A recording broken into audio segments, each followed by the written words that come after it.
हरे कृष्णा, राधे राधे। तो देखिए फ्रेंड्स, नवरात्रि आने वाली है और नवरात्रि की आपको हार्दिक हार्दिक शुभकामनाएं। तो आज हम जानेंगे कि नवरात्रि पे किस प्रकार हमको सरल विधि से पूजा करनी है। देखिए, पूजा तो हम कई प्रकार से, अलग अलग प्रांत है, अलग अलग सबके रीति रिवाज है, लेकिन आज हम सरल तरीके से पूजा करेंगे। तो देखिए, सबसे पहले हम अष्टदल कमल बनाएंगे। तो देखिए फ्रेंड्स, सबसे पहले हमने कलश की स्थापना करेंगे। कलश आप तांबे का भी ले सकते हैं, आप मिट्टी का भी ले सकते हैं, पीतल का भी ले सकते हैं। तो कलश की स्थापना करेंगे और देखिए, जल में मैंने पहले से गंगा जल मिला दिया। उसको कंठ तक हम इस तरह से भर देंगे। कंठ तक इसको भर के फिर हम इसमें डालेंगे हल्दी। अगर हल्दी की गांठ आपके पास हो तो आप हल्दी की गांठ डालें, नहीं तो पाउडर भी डाल सकते हैं। एक सुपारी, एक सिक्का और थोड़े से चावल और एक पुष्प।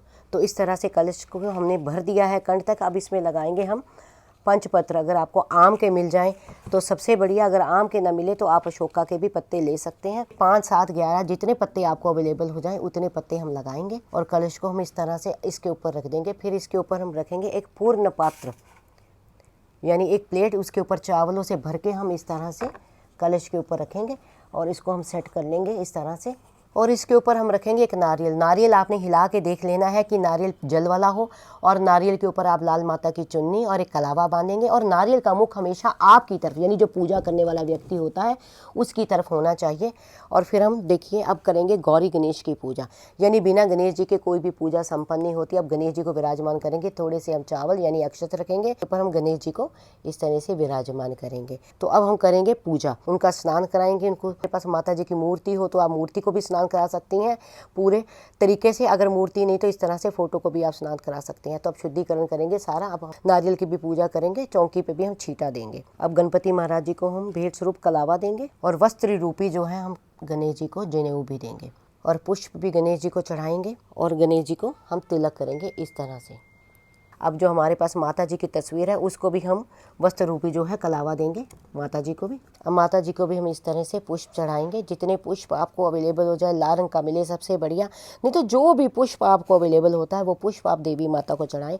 और जो हमने नारियल रखा है, नारियल को भी इस तरह से हम पुष्प चढ़ाएंगे। कलश पे स्वास्तिक मैंने पहले ही बना दिया था, कलश को भी हम इस तरह से टीका लगाएंगे। तो अब हम जलाएंगे माता जी की ज्योत। ये मैं आपको बहुत सरल तरीके से मैं आपको पूजा बता रही हूँ। हमने ज्योत को भी आसन दिया है, तो ज्योत कभी भी खाली नहीं जलानी चाहिए, ज्योत को हमेशा आसन देना चाहिए। अब हम सबसे पहले ज्योत को प्रज्वलित करेंगे। आप चाहे तो अखंड ज्योत भी जला सकते हैं, आप चाहे तो ज्वारे भी बो सकते हैं, लेकिन मैं आपको सरल तरीके से ये पूजा बता रही हूँ कि आप मान लीजिए आप सर्विस करने वाले हैं, आपके पास ज़्यादा समय नहीं है, तो फिर भी आप नवरात्रि की पूजा किस तरह से आप घर में कर सकते हैं सरल तरीके से, तो वो पूजा मैं आज आपको बता रही हूँ।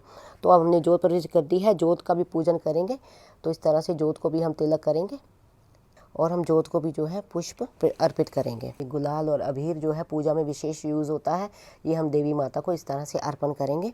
तो अब हम माता जी को भोग लगाएंगे। माता जी को विशेष भोग लगता है नवरात्रि में किशमिश का और ये लौंग इलायची का, और कोई भी ऋतु फल, जो ऋतु फल आपके पास हो वो माता का। देखिए, जो ये पूजा होती है ये भाव की पूजा होती है, ये प्रेम की पूजा होती है। और पताशों का भोग भी आप इस तरह से माता जी को लगा सकते हैं। तो इस अब हम थोड़ा सा इत्र लगाएंगे। तो देखिए, इस तरह से हम माता जी के चरणों पे, माता जी की तस्वीर, अगर आपके पास मूर्ति है तो मूर्ति पे भी आप इस तरह से इत्र लगा सकते हैं। और माता जी को भी ये रोली का तिलक करेंगे और उनके शेर राजा को भी तिलक करेंगे। और यहाँ देखिए मेरे पास नव दुर्गा है, नव दुर्गा की अगर आपके पास मूर्ति है, फोटो है तो आप सारी देवी को देखिए, 9 रूप होते हैं माता की और 9 दिनों की पूजा माता जी की होती है।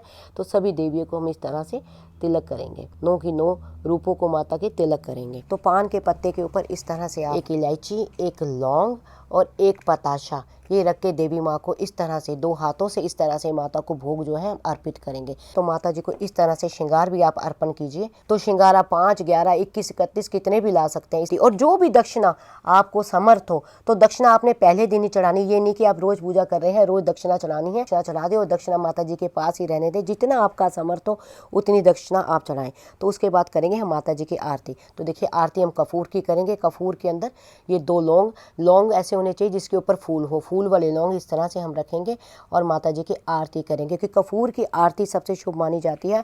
और इस तरह से लौंग रख के अगर आप करते हैं तो ये एक तरीके का सूक्ष्म हवन कहा जाता है, तो ये हवन माना जाता है। तो ये आप नवरात्रि में जरूर किया कीजिए। इस तरह से माता जी की हम आरती करेंगे और अब माता जी की आरती गाएंगे। गणेश जी की सबसे पहले करके फिर देवी माता जी की आरती करेंगे। 9 नवरात्रे हमने माता जी की इसी तरह से सरल विधि से पूजा करनी। अगर आप चाहते हैं मैं आपको संपूर्ण पूजा जो होती है उसका वीडियो तो दूँ तो आप मुझे कमेंट बॉक्स में लिखना, मैं संपूर्ण पूजा का भी वीडियो आपको जरूर बना के दूंगी। अंत में हम माता जी के आगे हाथ जोड़ के प्रार्थना करेंगे कि अगर हमारी पूजा में रहेगी कोई कमी होगी हो, कोई गलती होगी हो तो हमें क्षमा करें, हमारी मनोकामनाएं पूर्ण करें और हमारी दिन प्रतिदिन वृद्धि करें।